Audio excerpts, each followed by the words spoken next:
شروع اللہ کا نام لے کر جو بڑا مہربان نہایت رحم والا ہے۔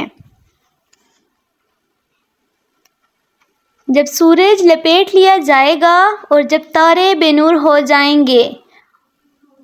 اور جب پہاڑ چلائے جائیں گے اور جب بیانے والی اونٹنیاں یوں ہی چھوڑ دی جائیں گی اور جب وحشی جانور جمع کیے جائیں گے اور جب سمندر آگ ہو جائیں گے اور جب روحیں جسموں سے ملا دی جائیں گی اور جب اس بچی سے جو زندہ دفنا دی گئی ہو پوچھا جائے گا کہ وہ کس گناہ کے سبب قتل کر دی گئی اور جب اعمال کے دفتر کھولے جائیں گے اور جب آسمان کی کھال کھینچ لی جائے گی اور جب دوزخ کی آگ بھڑکائی جائے گی اور جب بہشت قریب لائی جائے گی تب ہر شخص معلوم کر لے گا کہ وہ کیا لے کر آیا ہے۔ پس میں ان ستاروں کی قسم کھاتا ہوں جو پیچھے ہٹ جاتے ہیں اور جو سیر کرتے ہیں اور غائب ہو جاتے ہیں،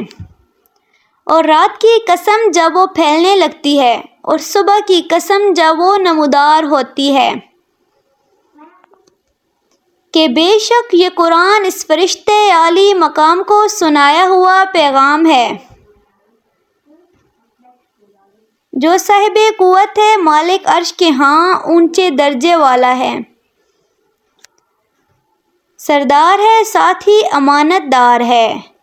اور مکے والوں، تمہارے رفیق یعنی ہمارے پیارے صلی اللہ علیہ وآلہ وسلم دیوانے نہیں ہیں،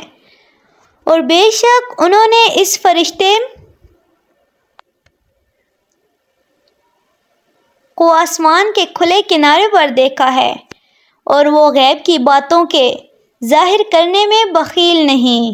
اور یہ کسی شیطان مردود کا کلام نہیں ہے۔ پھر تم لوگ کدھر جا رہے ہو؟ یہ قرآن تو تمہیں جہانوں کے لیے نصیحت ہے، یعنی اس کے لیے جو تم میں سے سیدھی راہ چلنا چاہے، اور تم لوگ کچھ بھی نہیں چاہ سکتے مگر وہی جو اللہ رب العالمین چاہے۔